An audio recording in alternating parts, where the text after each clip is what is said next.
The voice that shook the rooftop. The night air was thick with music, laughter, and flashing lights. People leaned over railings, drinks in hand, eyes bright with excitement as the rooftop buzzed with energy. It was a charity gala, high above the city skyline, hosted to raise funds for underprivileged kids. All around the space, celebrities mingled, but there was one name people whispered more than any other: Keanu Reeves. He stood quietly in the far corner, next to a small table, filled with handmade bracelets crafted by the children. He wasn't dressed like the others in designer suits or glimmering gowns. Instead, he wore a simple dark shirt, soft jeans, and well-worn boots. His hair was pulled back in a loose tie. He smiled at the guests, nodded politely, and let them approach first. He didn't want attention. He never did, but attention came. Anyway, a group of fans stood a few feet away, whispering and pointing, their phones already recording. One of them, a young woman with a sharp tone and expensive makeup, stepped forward. Her heels clicked like gunshots on the tile floor as she made her way directly to him. "Oh my God," she said loudly, waving her phone. "You're Keanu Reeves, right? Wow. I thought you'd be taller." People nearby turned to look. Some laughed nervously. Keanu gave her a soft nod, his expression calm. "You don't look anything like in the movies," she continued, raising her voice. "You're, like, just a normal guy. Kinda disappointing." More laughter. Awkward, unsure. Her friends egged her on, nudging her with grins. The phone in her hand kept recording, catching everything. Keanu didn't flinch. He didn't step back. Instead, he looked at her, really looked, with a kind, steady gaze. Then he spoke. "Hope the real me never disappoints the child inside you." Her smile faltered. The rooftop went quiet.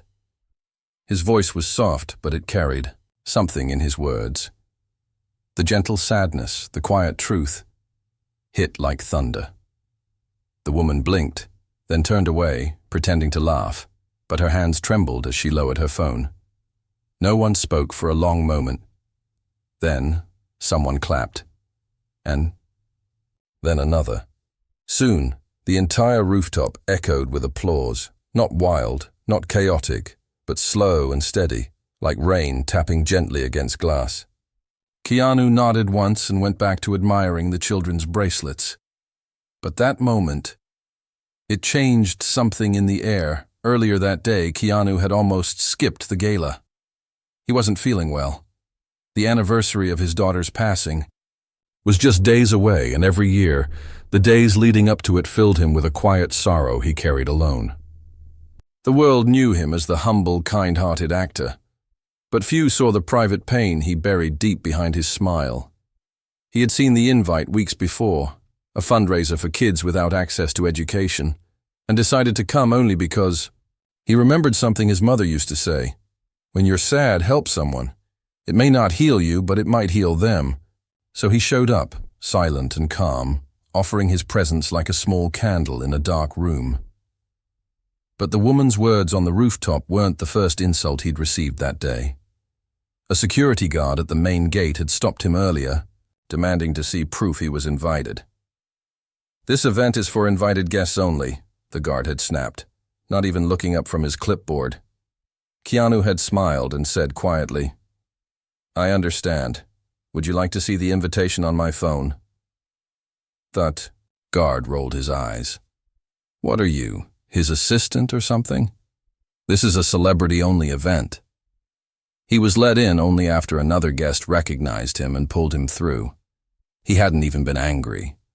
He just sighed and whispered, "It's okay," like he always did.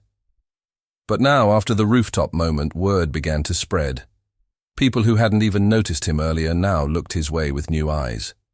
A child tugged on his sleeve and offered him a cupcake with too much frosting. Keanu crouched down, thanked him, and ate the whole thing right there, grinning at the boy like he was the only person in the world. The boy's mother teared up, watching. Meanwhile, across the rooftop, the young woman who had insulted him stood. Behind a pillar, her phone now forgotten in her bag. Her friends had drifted away, embarrassed. She leaned against the wall, eyes fixed on Keanu, but not with amusement anymore. There was something broken inside her, something heavy. When she was young, she loved the movies Keanu acted in. They reminded her of her father, who used to take her to weekend screenings, but he had passed away when she was 12. Since then, she built walls. She used sarcasm and mockery as armor. Tonight, she wanted attention. She didn't expect kindness. His words echoed in her mind. "I hope the real me never disappoints the child inside you." Tears welled in her eyes, not because he had hurt her, but because he hadn't. And somehow, that hurt more. Later, as the night wore on and guests began to leave, the woman approached, him again. She moved slowly this time, not strutting, not pretending. She held something in her hand, a small paper bracelet one of the kids had made. It was blue, with tiny stars drawn on it in crayon. She reached him and held it out, voice shaking. I'm sorry," she whispered. "I didn't mean what I said. I guess I wanted to be seen." Keanu looked at her gently, then took the bracelet. "Thank you. This means a lot." She nodded, her throat tight. "Your movies got me through hard stuff. I was just too proud to say it." Keanu smiled softly. "Pride is just pain pretending to be strong." She laughed through her tears. "You're like some kind of monk," he chuckled. "Nah, just a guy who's made a lot of mistakes." They stood there in silence for a moment, surrounded by the last shimmer of city lights. And in that silence, something healed. Not everything, but something. As the rooftop emptied and the stars blinked above the skyline, a photographer snapped one last picture. Keanu Reeves, standing under soft lights, wearing a paper bracelet on his wrist, and smiling at a stranger who was no longer pretending. And so began the story of a night when kindness didn't shout. It whispered. The echo that reached the morning. The sun rose quietly over the city, spreading golden light across empty streets and sleepy buildings. Somewhere near the heart of downtown, inside a modest apartment, the woman from the rooftop sat by her window, the paper bracelet still in her hand. Her name was Tara. The night before had been a blur, but one moment stood out so clearly it made her chest ache. The way Keanu Reeves had looked at her, not with anger or judgment, but with understanding. No one had ever looked at her like that before, not since her father. And now, hours later, the weight of that gaze still sat heavy on her heart.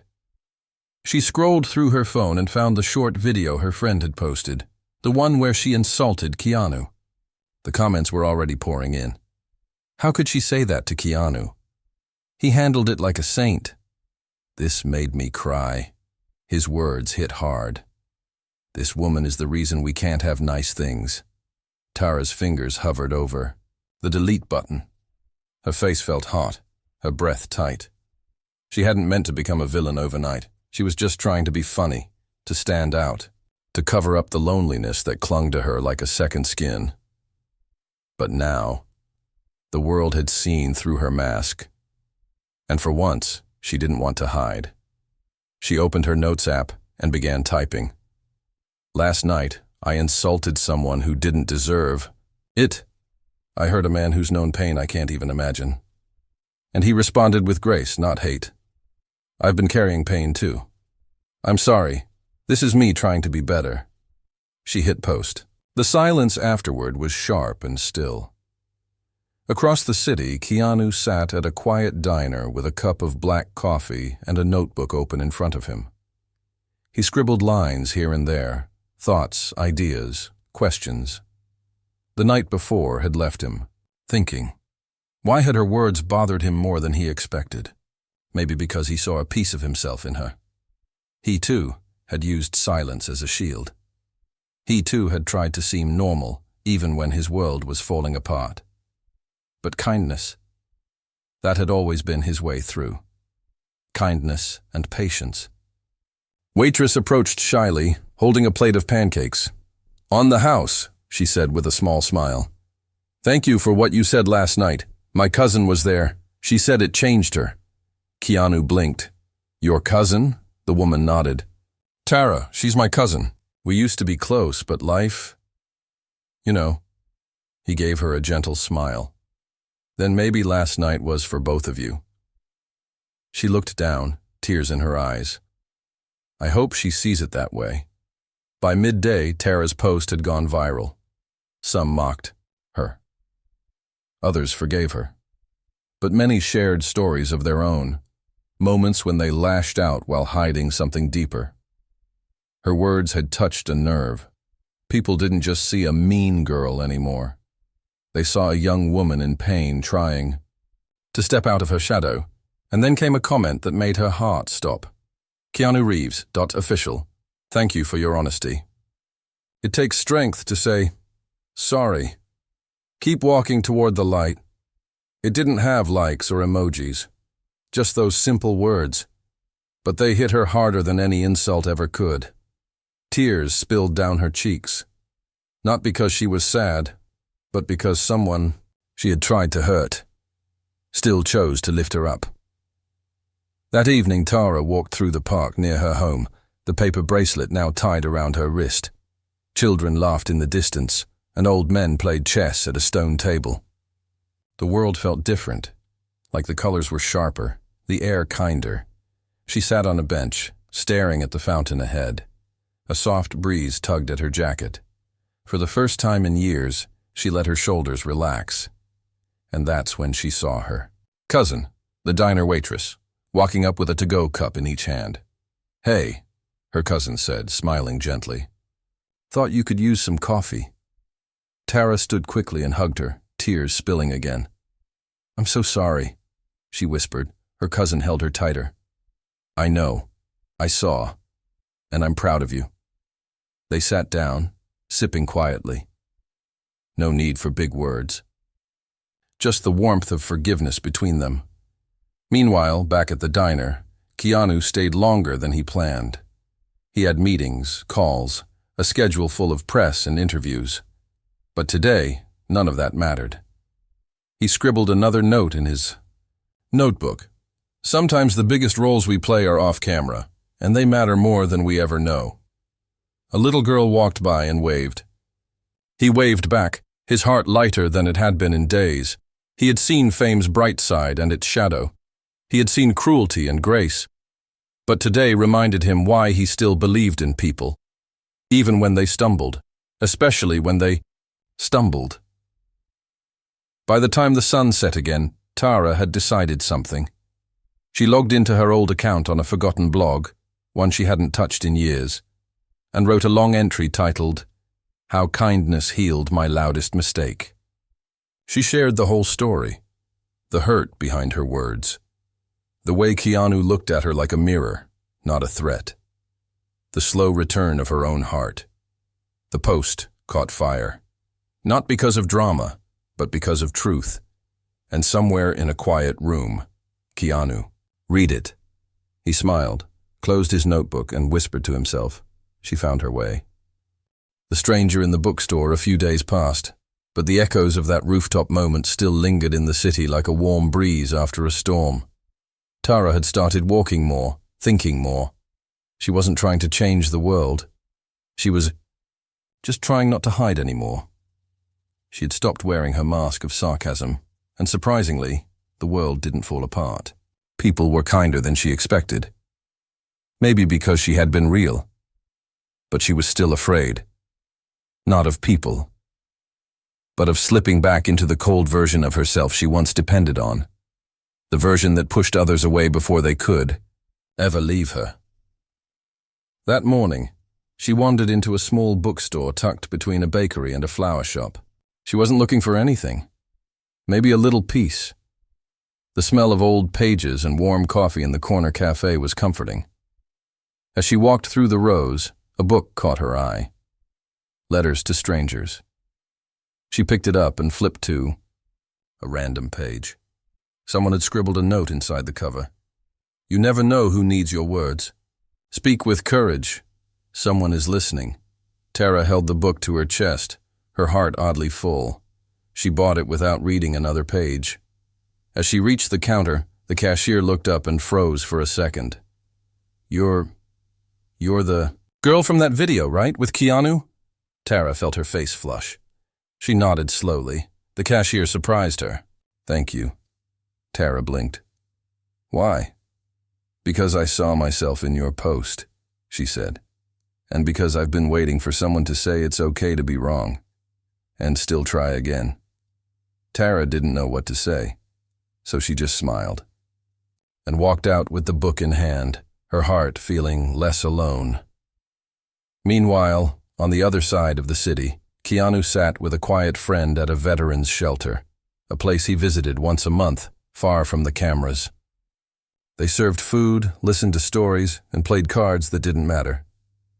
One man, Jack, a former Marine in a wheelchair, told Keanu, "You know, I watched that video, the one with the girl on the rooftop. I didn't like her at first, but the way you handled it." Keanu looked up from the dishes he was drying. She just needed a moment to be seen. Jack nodded. Yeah, we all do. Even us old guys. Keanu smiled. Especially you old guys. They both laughed. Jack leaned back, serious again. Do you ever wonder why people treat kindness like it's a weakness? Keanu thought for a second. Maybe because they haven't been shown how strong it really is. That night, Tara sat at her desk with a notebook open and the book from the shop next to her. She decided to write a letter, not to Keanu, not to the internet, but to herself. Dear me, I know you've made mistakes. I know you've been cruel, even when your heart was hurting. But I also know you're trying now. And that means more than anything. Keep going. Be softer. Be brave. Love the real you. She folded it and placed it between the pages of the book, and then she made a choice. She returned to the bookstore the next day and tucked the book back onto the shelf. The same shelf. The same spot. Someone else would find it. Someone who needed it. Keanu's agent called him later that week. You're trending again.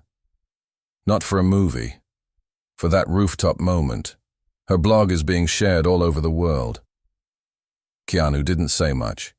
He just nodded and replied, I hope it helps people be kinder. The agent laughed. You really are impossible. But Keanu wasn't trying to be perfect. He had just made peace with who he was. He knew that people didn't need a hero. They needed to be reminded that being human was enough. 3 days later, Tara got a message request from an unfamiliar name. I found the book. And your letter. I haven't stopped crying since. Thank you. Tara smiled through her tears. She replied, I'm crying too. Maybe that's how we start healing. Across the ocean, in a hospital in Brazil, a nurse on her break read Tara's blog post. She translated it for a young girl who had been silent for days. By the end, the girl whispered her first words since the accident. I want to try again, too. And somewhere far from the spotlight, Keanu Reeves read another letter slipped under his trailer door on set. It was from a grip technician, a quiet man who barely spoke, who wrote, I lost my brother last year. I've been angry, but your calm helped me remember how to breathe again. Thank you. Keanu folded the letter slowly, his eyes full of unspoken emotion. He whispered to himself, I think we're all just letters to strangers, hoping someone reads us right. The voice behind the curtain a week had passed since the rooftop moment, but the story had only grown louder in the world outside. People in cafes whispered about it. Students in classrooms shared the clip. Even late-night talk show hosts mentioned it, calling Keanu's reply the softest knockout punch in history. But Keanu didn't want any attention. In fact, he had quietly taken a break from filming and left the city. Not for vacation, not for headlines, but to visit someone he hadn't seen in months. Her name was Ruth. She lived in a small, assisted living home near the edge of the mountains. She had been his high school drama teacher, The first person who ever told him he had a gift, not just for acting, but for listening. She had suffered a stroke last year and lost her ability to speak, clearly. But when Keanu walked into the quiet garden where she now sat, her face lit up like sunlight on water. "You came," she whispered slowly, her voice broken but full of warmth. Keanu sat beside her and gently squeezed her hand. "You gave me a voice. I had to come use it beside you." Ruth tried to smile, tears gathering in her eyes. He visited her for hours. They didn't talk much. They didn't need to. He read her old plays from a crumpled script she kept nearby. Sometimes she laughed, sometimes she cried, sometimes she just closed her eyes and breathed in the words like medicine. Before he left, he leaned in and whispered, "They're still listening, Miss Ruth, just like you taught me." And then he left the garden, his heart heavy but calm. Back in the city, Tara had been invited to speak at a school, not as a celebrity, not as a guest of honor, just as a young woman who had made a mistake and tried to grow from it. She almost said, no. Public speaking terrified her. Facing strangers, even kind ones, made her skin prickle with anxiety. But she said yes, because fear was no longer her compass. She walked onto the stage of a high school auditorium where rows of teens sat, arms crossed, eyes skeptical. She stood behind the microphone, heart pounding. "I said something cruel," she began, "to someone who didn't deserve it. And I said it not because I believed it, but because I didn't believe in myself." The room stayed quiet. She continued, her voice shaking. "And he didn't fight back. He didn't shame me. He just told me. He hoped I wouldn't forget the child inside me." She paused, the words hanging in the air like fragile glass. That night didn't just change how people saw me. It changed how I saw myself. And then she told them everything. About her father, about her loneliness, about the book in the store, the letter.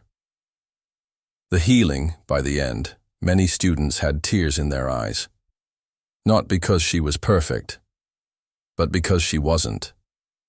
And she was still trying. When she stepped off the stage, a boy approached her. He wore headphones and held a sketchbook to his chest. He didn't speak, just tore out a drawing and handed it to her.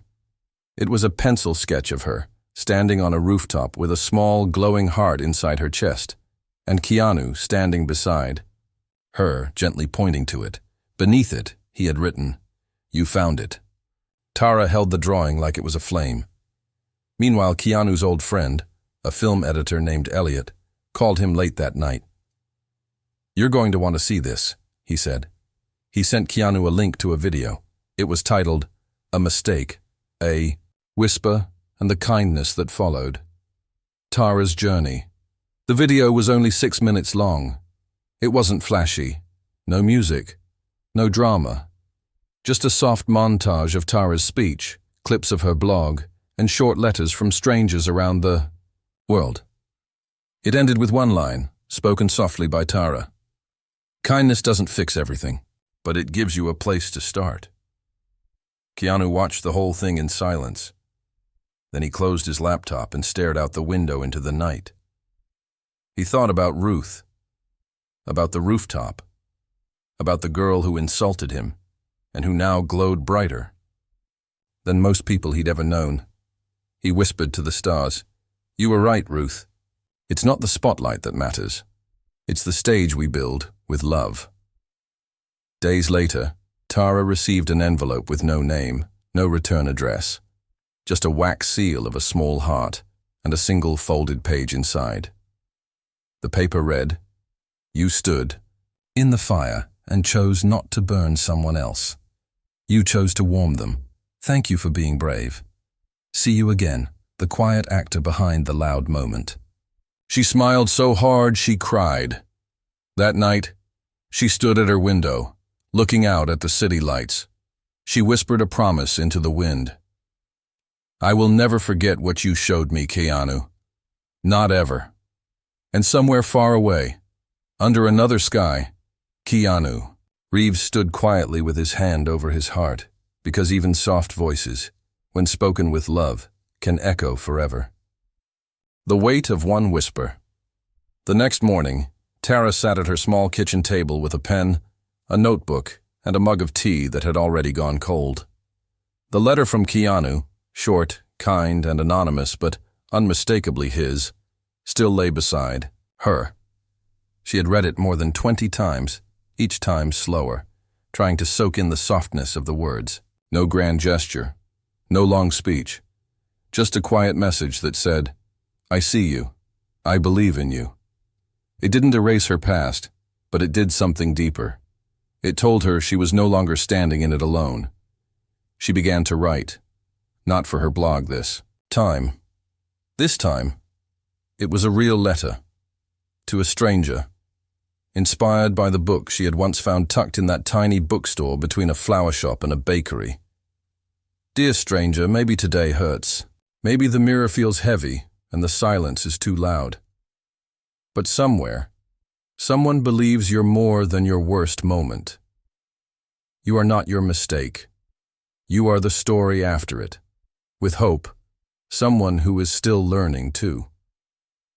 She walked to the bookstore again, left the letter in a book called When the Heart Speaks, and quietly walked away. Meanwhile, Keanu was sitting with Ruth again. She had asked the staff to place a small music player beside her chair. Soft classical notes played from it now. Her eyes were closed, but she was smiling.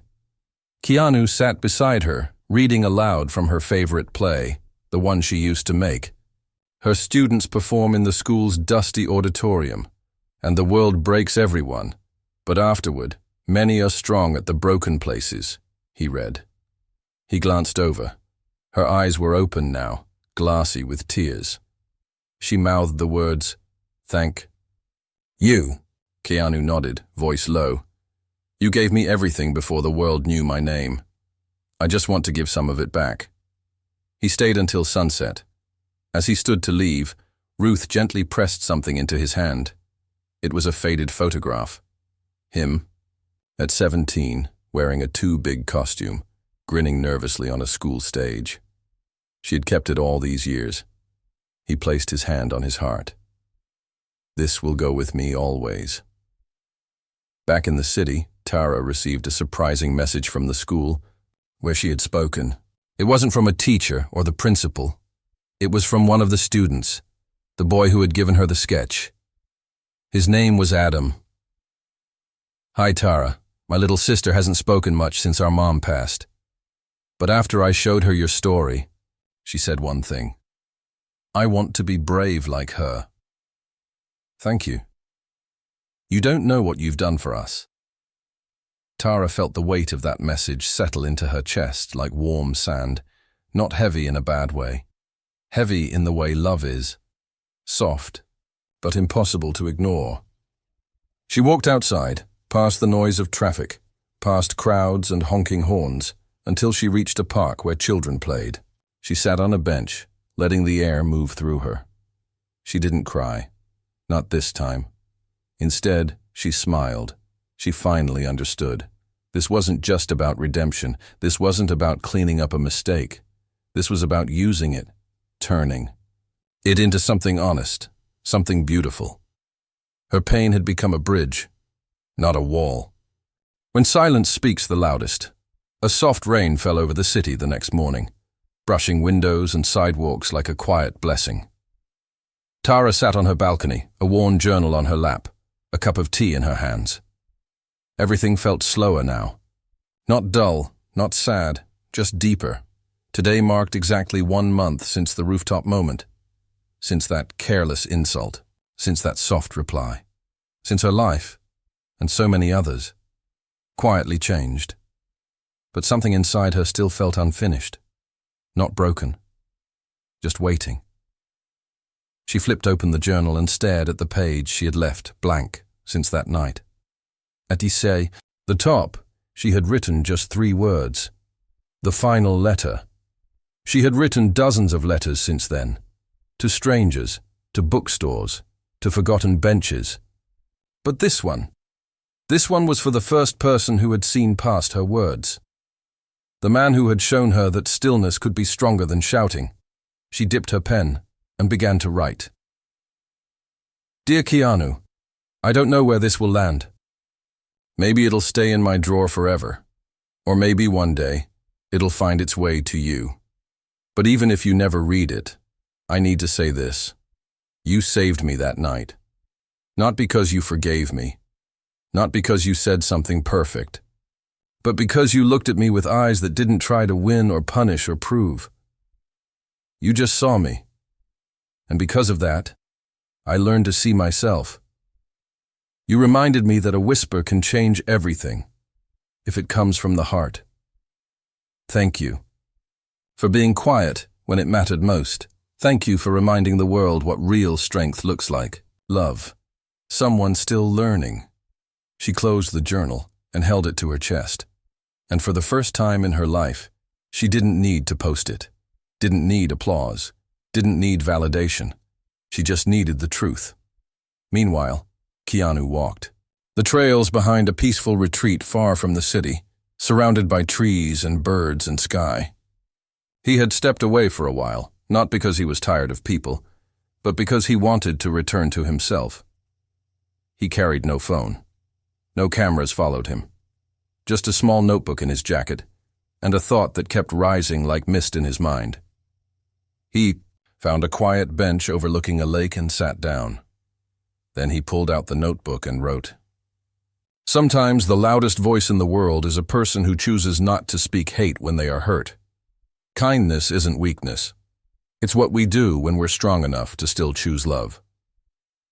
He closed the notebook and sat in silence, letting the wind carry those words wherever they needed to go.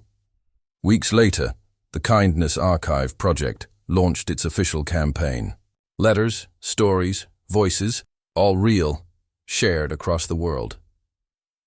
Tara hosted live sessions where people could read their own letters. Strangers cried together, forgave each other, even wrote to people they'd never meet. Keanu didn't appear in the videos, but his presence was everywhere, in the gentle tone of each message, in the way people listened more, in the way the world slowed down just enough to feel again. One day, during a live stream, Tara read a new letter aloud. It was from a teenage girl in Poland who had once tried to end her own life. The letter said, I saw a video. A man said something kind to someone who didn't deserve it. And I thought, maybe I deserve it too. So I stayed. I'm still here. Thank you. Tara's voice broke. The room behind her was silent.